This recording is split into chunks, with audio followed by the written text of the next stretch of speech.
Welcome back to the Blue Review. Greg Bergman, Big CY over there. And as you know, he loves to live at the airport. And the Blue Review is presented by the airport he is constantly at, Los Angeles International Airport, where changes are arriving daily to help reduce traffic, save travelers time, and transform the travel experience. All right, CY, I think we need to have a discussion about last night's game and also kind of be realistic about what's going on with this Dodgers team. Last night, offense kind of was pretty good. Dustin May, not so much.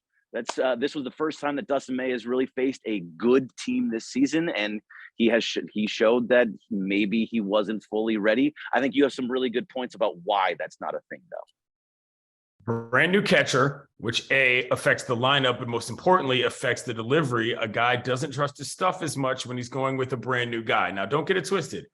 He had a great day at the plate, but May, I think, brand new catcher facing a good team, also left this game when it was tied. Don't forget about that particular part. Sure, he put up a crooked number. Sure, it wasn't the blow you away stuff that we saw in Arizona, but it's not like he got completely dominated as far as this goes.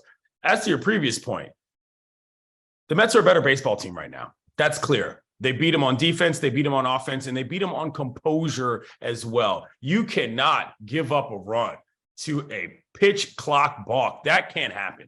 You know what I'm saying? And for me, that's an indication that when you add all this stuff up, again, the ceiling for this Dodgers team in terms of win numbers is going to be a lot lower than people think, because you still have to play these games. And there are other teams that are just as good. The Mets executed on every single front last night.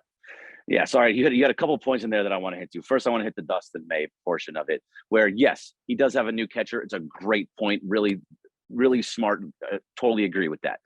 He gave up multiple crooked numbers. It wasn't just the one time that I don't think he got dominated, but the fact of the matter is that he wasn't being a pitcher in those moments. He was being a thrower. And what we've seen so much from him in the past is that he has the stuff to blow guys away. He had one strikeout.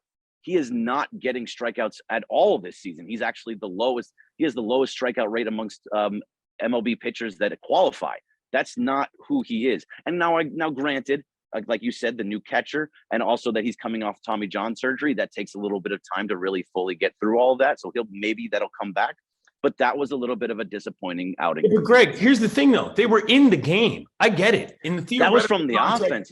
In the theoretical context of judging Dustin May against himself in his own whatever, that's fine. But you still have to play the games. And in this particular scenario, a guy can battle, and they still had a chance. I'm not throwing this away. It was the worst performance we've seen of Dustin May as a starter this season. Don't get me wrong. Correct. But that's a good team, and they still weren't exactly blown out. He wasn't the reason they lost that game, in my opinion. You know what I mean? Overall, and that's where I think that for the psychology of what we believe each starter can get out of each team, you're going to have that with May, just like you're going to have when he has given up a couple back-to-backs every once in a while. But those are different scenarios there. I'm judging them against what I thought worked in that night, in addition to what they have. And in this night, he didn't have it all, but he actually managed to stay around when he didn't have it all going, which is better than the alternative.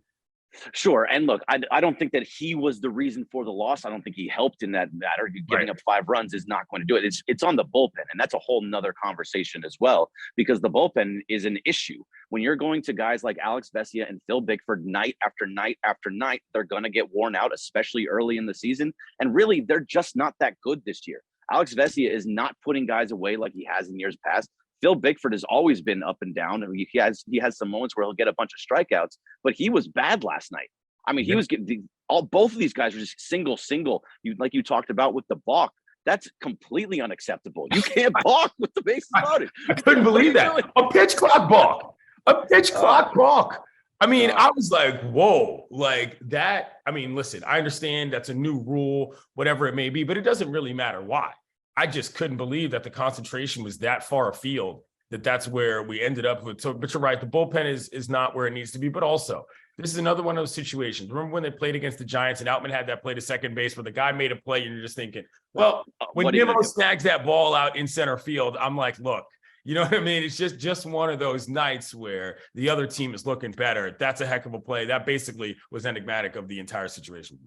Sure. I mean, that was that one play. They still put up 6 runs. And that's when you put up 6 runs, you have to win these games. When you have your technically your number 2 starter on the mound, you have to win those games. And so basically what we're kind of seeing so far in these first 17 games, as they're 8 and 9, what we're seeing in these first 17 games, they are an average baseball team.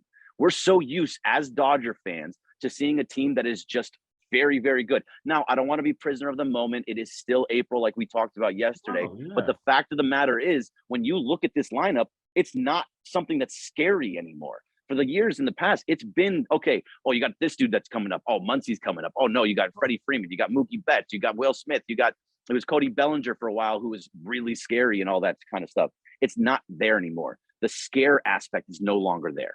I will say this, there might be a reasonable element of WBC hangover to this team. The Dodgers had quite a few guys that played in that tournament, and I'm not going to say that they're not into it the same way they were the WBC. I'm just saying that they've sort of played a lot more baseball at this point in kind of a different mental state. This could be affecting this team, and I don't know that you could even quantify that.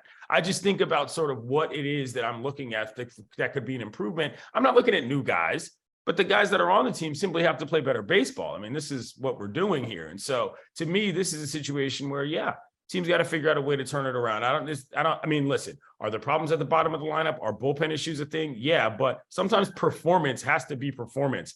Otherwise, you're out of option. I mean, yes, you're absolutely right. The bottom of the lineup, massive issue. Bullpen, massive issue. Those are 2 huge parts of the game. So, right, these are things that these are things that are going to need to get figured out, and they need to get figured out quickly, because as you and I have talked about in the past, it doesn't get easier. No. May is going to be so much more difficult than even what they're going through now. So if they're struggling against the mediocre teams that like the Cubs and Diamondbacks will get better, but like even the Giants, if they're struggling against those teams, imagine when they start playing the teams in the East that are actually, or the AL East and the AL and the NL, all those teams. Imagine when they start playing those teams and they have to really put it all together. This could be a rough first couple months. Last night, perfect example of exactly that. That's right. For Blue Review, Big CY, Greg, Corporate Greg. See you tomorrow.